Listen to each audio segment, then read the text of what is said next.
Assalamualaikum warahmatullahi wabarakatuh.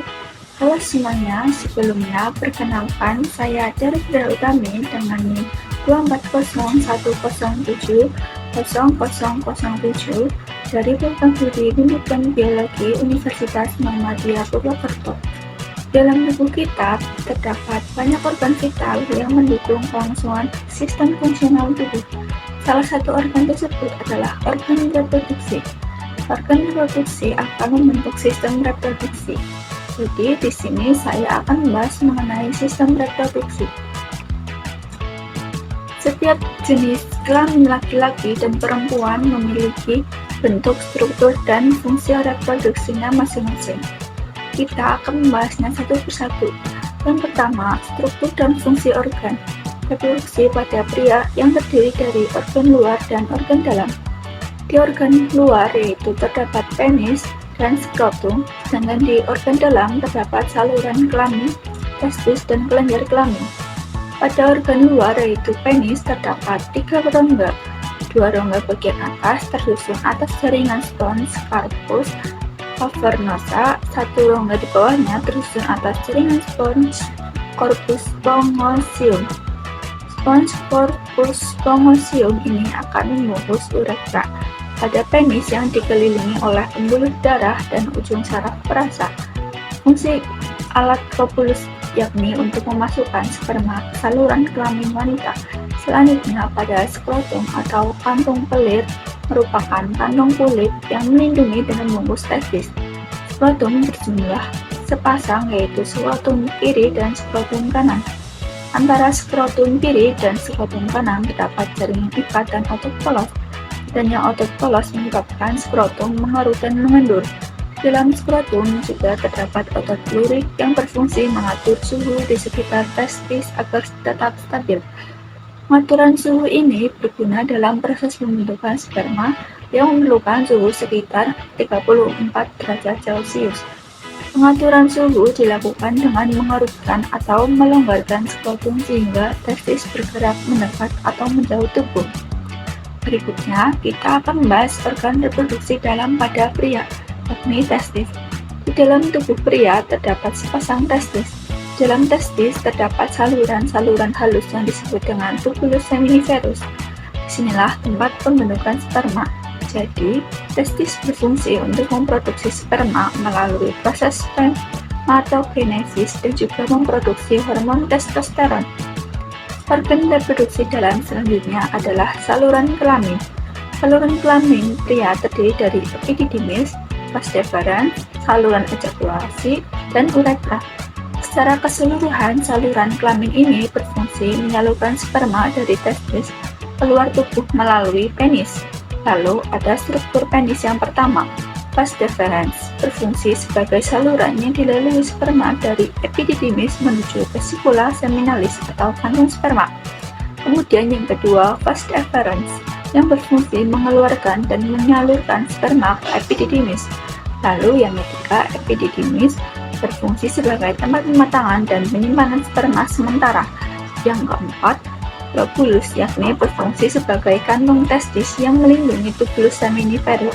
Dan yang terakhir, tubulus seminiferus, berfungsi sebagai tempat pembentukan sperma. Dan bagian organ reproduksi yang terakhir adalah kelenjar kelamin. Kelenjar kelamin berfungsi untuk menambahkan cairan kelamin untuk mempertahankan hidup dan gerak sperma.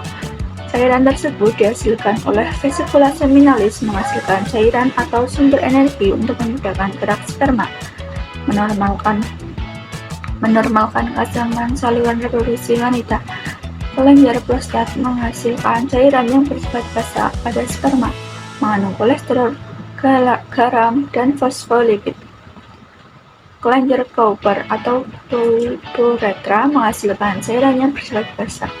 Kelenjar ini berhubungan langsung dengan uretra. Kedua, struktur dan fungsi organ reproduksi pada wanita. Sama halnya dengan organ reproduksi pada pria, organ reproduksi pada wanita itu terdiri dari organ reproduksi luar dan organ reproduksi dalam. Organ reproduksi luar terdiri dari vulva dan labium, sedangkan organ reproduksi dalam terdiri atas ovarium, oviduk, uterus, dan vagina. Kita bahas organ reproduksi luar pada wanita yaitu vulva dan labium. Vulva merupakan celah paling luar dari organ reproduksi wanita. Pada bagian vulva terdapat saluran reproduksi atau vagina dan saluran urin. Pada daerah dekat saluran kelamin terdapat himen atau selaput darah. Himen banyak mengandung pembuluh darah. Labium merupakan bagian yang membatasi vulva. Ada dua macam labium, yaitu labium majora terletak di bagian luar dan labium minora terletak di bagian dalam. Antara labium majora dan labium minora, bagian atas terbentuk tonjolan kecil yang disebut klitoris atau corpus cavernosa yang mengandung banyak pembuluh darah dan ujung saraf. Selanjutnya, organ reproduksi dalam pada wanita. Organ dalam pertama yaitu vagina. Vagina merupakan saluran akhir reproduksi wanita yang bermuara di vulva. Vagina menghasilkan banyak lendir yang diproduksi oleh kelenjar Bartholin. Lendir berguna saat koitus dan mempermudah kelahiran bayi. Jadi, vagina berfungsi sebagai saluran keluar dari rahim baik pada saat haid maupun melahirkan. Selain itu, vagina juga berperan sebagai alat kopulasi untuk menerima penis. Organ dalam berikutnya ialah uterus atau rahim. Uterus merupakan rongga pertemuan oviduk kanan dan oviduk kiri.